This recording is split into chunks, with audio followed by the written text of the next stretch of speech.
یہ ہمیں بتاتی ہے کہ صبر اور اللہ کی طرف رجوع کرنا اصل کامیابی ہے.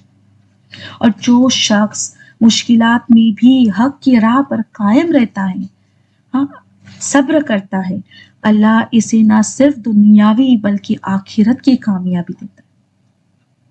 مطلب دنیاوی بھی کامیابی دیتا ہے اور آخرت کی بھی.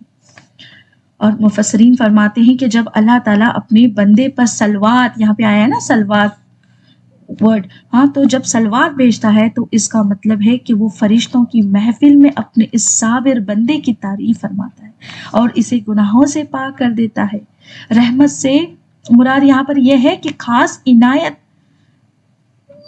ہے جو بندے کے زخموں پر مرہم رکھتی ہے اور اسے دنیا اور آخرت کی اذیتوں سے بچاتی ہے. یہاں پہ ہمیں ابن تیمیہ کا قول ملتا ہے جس میں وہ بتاتے ہیں کہ حقیقی قیدی وہ ہے جس کا دل اپنے رب کی یاد سے قید ہو جائے، اور اصل آزاد وہ ہے جو اپنی خواہشات کا غلام بن جائے. آپ کے نزدیک یہ جو آیت 157 ہے نا، یہ ہدایت جو اس میں ورڈ یوز کیا گیا ان لوگوں کے لیے جو مصیبت کو اللہ کی طرف سے ایک پیغام سمجھتے ہیں. ہاں، اور ان کا ایک اور قول ہمیں ملتا ہے، وہ مصیبت جو تمہیں اللہ کی طرف رجوع کرنے پر مجبور کر دے اس نعمت سے بہتر ہے جو تمہیں اللہ کی یاد سے غافل کر دے. اور علماء فرماتے ہیں کہ صبر ایمان کے جسم میں سر کی مانند ہے. مطلب جو صبر کرتے ہیں نا ہم، ہاں، یہ کیا ہے؟ یہ ایمان، مطلب ایمان کے جسم جو ہے ہمارا، اس میں جیسے کہ سر کو اہمیت دی گئی اس طرح ایمان کی اہمیت ہے. اور جس طرح سر کے بغیر جسم بیکار ہے، اس طرح صبر کے بغیر ایمان ادھورا ہے. اور وہ کہتے ہیں کہ صلوات کا ملنا، ہاں، اس بات کی دلیل ہے کہ اللہ اپنے بندے کی استقامت سے خوش ہوتا ہے. آپ فرماتے ہیں کہ جب بندہ ان للہ کہہ کر اپنی جان اور مال اللہ کے حوالے کر دیتا ہے تو اللہ اس کے بدلے میں اسے اپنی خاص ساتھ اور ہدایت کی روشنی عطا فرماتا ہے نا. تو یہاں پر میری بہنوں، جب بھی ہم مطلب صبر کرتے ہیں تو یاد رکھنا ہے اس بات کا کہ اس کا بہت ہی بڑا انعام ہمیں ملنا. یہ صبر جو ہے یہ ضائع نہیں ہوگا. آج تو ہم ان چیزوں پر چھن جانے پر روتے ہیں نا، جن کے ہم کبھی مالک تھے ہی نہیں. تو یہاں میں یہ آیت ہے نا، یہ یاد دلاتی ہے جب تم یہ مان لیتے ہو کہ تم اور تمہاری ہر شے اللہ کی ہے تو پھر نقصان کا غم مٹ جاتا ہے اور اس کی جگہ اللہ کی رحمت لے لیتی. تو یاد رکھنا ہے کہ جو بھی ہے، مطلب اس کی پہلی والی آیت اور یہ آیت، ہاں، ایک ساتھ میں اگر ہم لیں تو ہمیں یہ بات سمجھ میں آتی ہے کہ جو کچھ بھی ہے وہ اللہ تعالیٰ کا ہے. اور اسی لیے ہر چیز پر ہمیں صبر کرنا ہے اور اس صبر کا انعام بے شک ہمیں ملے گا، کیونکہ اس کا انعام دینے والا کون ہے؟ اللہ رب العالمین ہے، جو پوری کائنات کا رب ہے نا. تو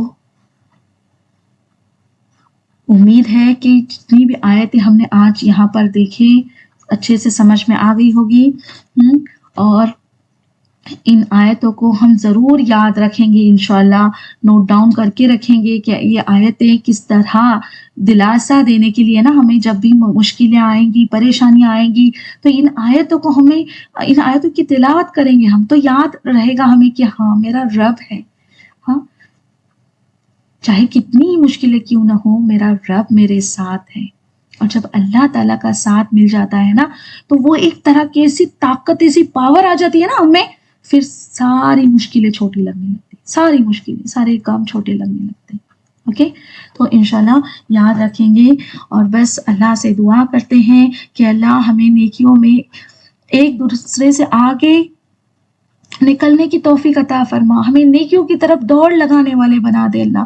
ہمارے دل ہمیشہ تیرے ذکر سے بھرے رہیں، ہماری زبانیں تیری شکر سے تر رہیں، اور ہمیں نعمتوں کی ناشکری سے محفوظ رکھ اللہ۔ یا اللہ، زندگی کی ہر پریشانی اور تنگی میں ہمیں صبر کرنے والا اور نماز کو سہارا کرنے والا بنا دے، کیونکہ تو ہی صبر کرنے والوں کا حقیقی ساتھی ہے۔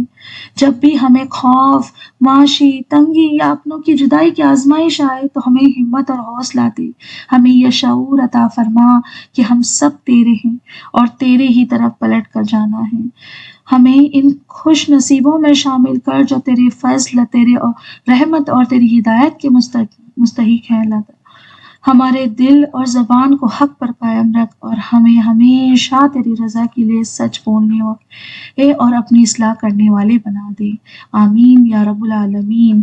بے شک اللہ کے سوا کوئی معبود نہیں، وہی سب سے بڑا مہربان اور رحم والا ہے۔